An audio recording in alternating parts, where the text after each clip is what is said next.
وعلى علي سيدنا ركن مسجد لا إله لا إله لا إله إلا الله যে কথা বলছিলাম তাদের ভিতরে কতটা সবর কতটা ধৈর্য ছিল দেখে মা নিজের খলিকার টুকরা সন্তানকে জিহাদের ময়দানে পাঠাচ্ছে নিজের বুকে পাথর চাপা দিয়েছে শিল চাপা দিয়েছে নিজের বাচ্চাকে কতটা ধৈর্য ধরেছে নিজের বাচ্চাকে জিহাদের ময়দানে পাঠাচ্ছে আমরা সামান্য বাজারে গন্ডগোল হলে নিজের ছেলেদের এই যদি বাড়ি থেকে এক পা বাইরে ফেলেছি ঠাং আপটা পুঁছে দেবো গন্ডগোল হচ্ছে এত তুই কি করতে আমি মরতে যাবি আমরা বলি না হ্যাঁ বলি না তো বাবা আমরা কেউ পাঠাই যে ভাই ওখানে গন্ডগোল হচ্ছে কোথায় গোলাগুলি হবে খবরদার করে দিয়ে কাজ আর ঘরে বসে থাক আমরা পিতা হয়ে এই দায়িত্ব পালন করি না আমরা এটা করি কিন্তু বাবাজি আমি ছোটবেলায় দেখেছি চাষবাস করতো বা মাঠে যেত আব্বা মা নিয়ে বদমাইশি করার আগে বলতে যদি বদমাইশি করেছিস কাজে যদি ডিস্টার্ব করেছিস সব কটা তুলবো আলের উপরে গোটা কত মুড়ি নে বা চাল বাজারে বসে বসে এবং চিপো খা বাঁধার মধ্যে যদি করেছিস ঠেঙা বলতো না কিন্তু এখন মোবাইল হাতে ধরে দিচ্ছে আমাকে বসে বসে দেখ কি ওখানে বসে দেখ কেরকম করে পেদানি দিচ্ছে দেখ শিখে নি ওইটা ওগুলো আমাদের উপরে দিবি ওগুলো আমাদের প্রয়োগ করবি আল্লাহ পাক আমাদের সকলকে দ্বীন ইসলামের শরীয়তের উপরে চলার মতন তৌফিক দান করুন সকলে বলুন আল্লাহুম্মা আমিন আমার বক্তৃতা কেউ রাগ করলে কেউ কষ্ট পেলে আল্লাহ পাক বক্তা এবং শ্রোতা উভয়কে কবুল করুন সকলে বলুন আল্লাহুম্মা আমিন আর একটা দাঁড়িয়ে আমরা সালাতু ওয়া সালাম বলি ইয়া নবী সালাম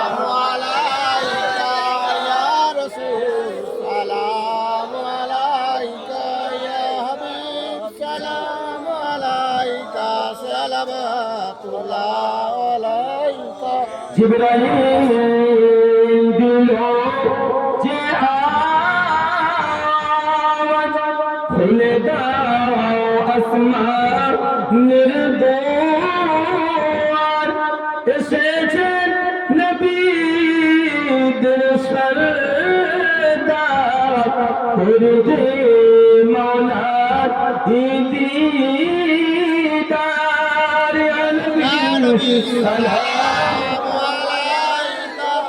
يا رسول سلام عليك يا حبيب سلام عليك سلام الله عليك अपनी जे मोदेर जे आसम अपनी जे मोदेर एक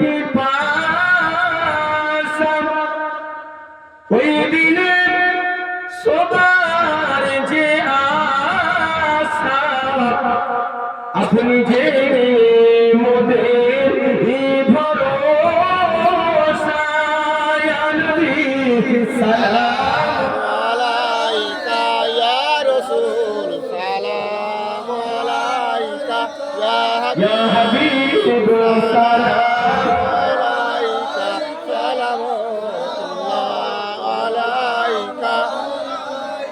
तुम्हारी वसी दिला दिया कंदिले ना दो होइलो माबुদের দয়া কবুল করিলেন দুআ ইয়া নবী সালাম يا رسول سلام عليك يا حبيب سلام عليك صلوات الله عليك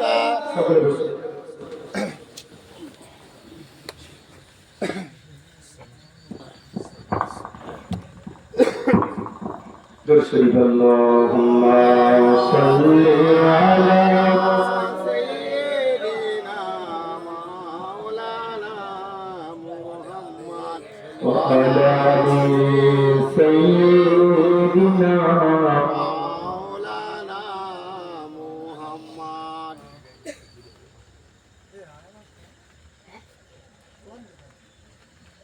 আসলে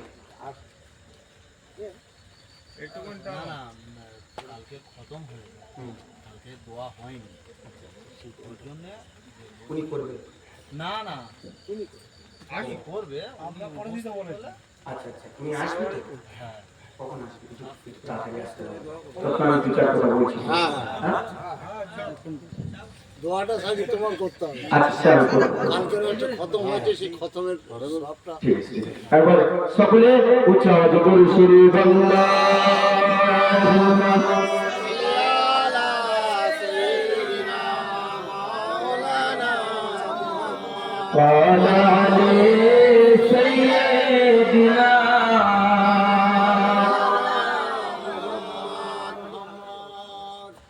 তাহলে আজকের পুরো অবস্থা কি হলো? কিসের উপরে হলো? ধৈর্য হলো। এবার যেটা বলবো ওটা ধৈর্যের বাইরে। এবার যেটা বলবো দেখি ওটা ধৈর্যের বাইরে, বুঝেছেন? এবার যেটা বলবো কি ধৈর্যের বাইরে। এবার আসি, আমরা মুসলমান, পৃথিবীতে আমাদের এই মাঠে যে ধানগুলো বাড়িতে নিয়ে যায়, যিনি সবচেয়ে বেশি জ্বালাতন করে ওনার নামটা কি বলেন? যে বস্তাগুলো কাটে ওর নাম কি? ইঁদুর। ও বাড়িতে আমাদের জ্বালাতন করে না করে না? সুন্দর জামা কিনে রেখেছেন, ওই জামাটা কেটে দেন, দেন কেটে দেন। আবার আপনার যে কষ্ট করা ধান মাথায় করে নিয়ে গেছেন, এত কষ্ট করেছেন, এত পরিশ্রম করেছেন যার উপরে, সেই জিনিসটা নিয়ে বাড়িতে সুন্দর করে গুছিয়ে রেখেছেন, ও সেখানে শুরু করে দিয়েছে, ওর বাদরামো সেখানে শুরু করে দিয়েছে। আচ্ছা বলেন, ও আমাদের উপকার করছে না অপকার করছে? হ্যাঁ অপকার হচ্ছে। হ্যাঁ, আমি বলছি উপকার করছে, আমার বলছে অপকার করছে। আচ্ছা, ও যে উপকার গুলো করছে ওর উপরে খুশি হয়ে নিশাপুর বাজার থেকে একটা ঘর কিনে নিয়ে গেছে। ও যে জায়গাটায় ওটা বসা বেশি সেই জায়গাটায় ফিট করে দিলে, শুধু দিলে আসবে একটা আলুর চপ যাও একটা দিলে, বিস্কুট টিস্কুট, ও ওর লোভে ঢুকলো। ঢোকার পরে যখন বার হবে ও তখনই তো বুঝে আসবে যে এতটা দিন আসলেই আমার মালিককে আমি উপকার করেছি না অপকার করেছি। ও যখন ঢুকবে তখনই ওর বুঝে আসবে।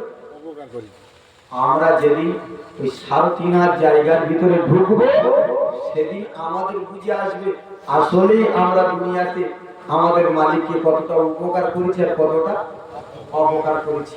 যেদিন ধরা পড়ে ইঁদুর ওই দিন ওর ব্যবস্থা থাকে না? থাকে না? থাকে না? একটা লাঠি আর নাই গরম ফ্যান, নাই পুকুরের পানি, ব্যবস্থা থাকে না? থাকে না? তো আমাদের জন্য ওইরূপ ব্যবস্থাও আছে, আমাদের জন্য ওইরূপ ব্যবস্থা আছে। আমি আপনার হাওড়া জেলার শিবপুর বলে আপনার যেখানে নবান্ন হয়েছে, এখন যেখানে নবান্ন হয়েছে ওই জায়গায় একবার ওয়াজ করতে গেছি অনেকদিন আগে, বুঝেছেন? তো ওই জায়গায় ওয়াজ করতে গিয়ে এই ওয়াজ যখন করছি যে কবরে একটা ফারিস্তা আসবে, তার একাদে একটা পাখি যেতে 3 মিনিট সময় লাগবে। তার এতটা আকার আকৃতি এতটা ভয়ানক দেখা যাবে যে একাদে একটা পাখি যেতে 3 দিন সময় লাগবে। হাত শুনিয়ে এসেছে ওয়াজ করার সময় একটা ছেলে উঠে বলছে, হুজুর একটা কথা বলবো। আমি কি বলে? বলে যে মানুষটা মরে যায় কবরটা কত বড় হয়? আমি বললাম যে মানুষ মারা যায় তার হাতে 3.5 হাত, 3.5 হাত কবরের ভিতরে অত মোটা লোক ঢুকবে কি করে? আর ওই 70 লাঠি চালাবে কি করে? ওই 70 লাঠি চালাবে কি করে?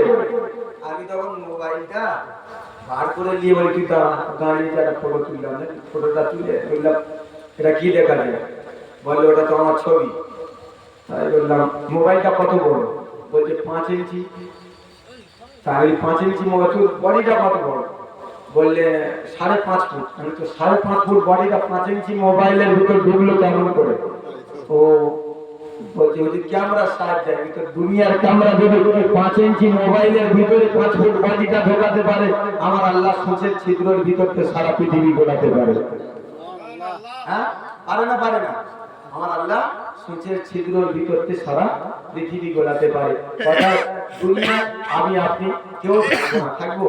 বাড়ির আঙিনায় যদি একটা আম গাছ বসান, ওই আম গাছ হতে পারে আবার না হতে পারে। পুকুরে মাছ ফেলেছেন, ওই মাছেতে আপনি লাভবান হতে পারেন আবার না হতে পারেন। ব্যবসা শুরু করেছেন, ব্যবসাতে আপনি লাভবান হতে পারেন আবার না হতে পারেন। সাজেন্দাপুর মোড়ে আপনি দোকান দিয়েছেন, ওই দোকানে আপনার দোকানদারি হতে পারে আবার না হতে পারেন।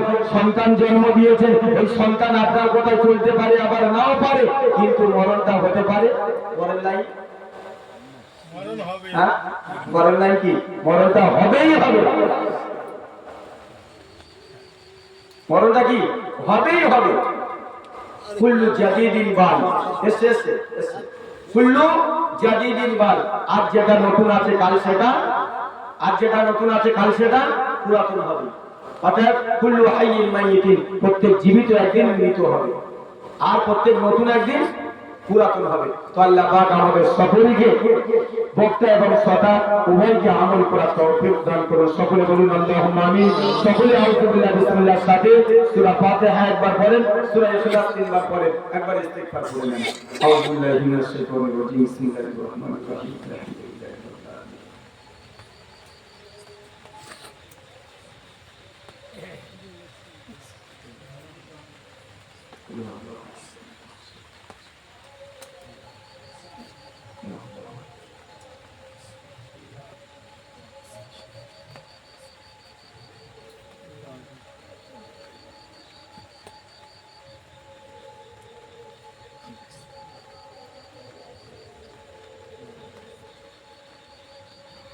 সকলে ইস্তিগফার করুন। আস্তাগফিরুল্লাহ রাব্বি মিন কুল্লি যামবিন ওয়া আতুবু ইলাইহি, লা হাওলা ওয়ালা কুওয়াতা ইল্লা বিল্লাহিল আলিয়্যিল আযীম। যে যা পড়েছেন আমার উপর হাওলা করুন। আল্লাহুম্মা আমিন।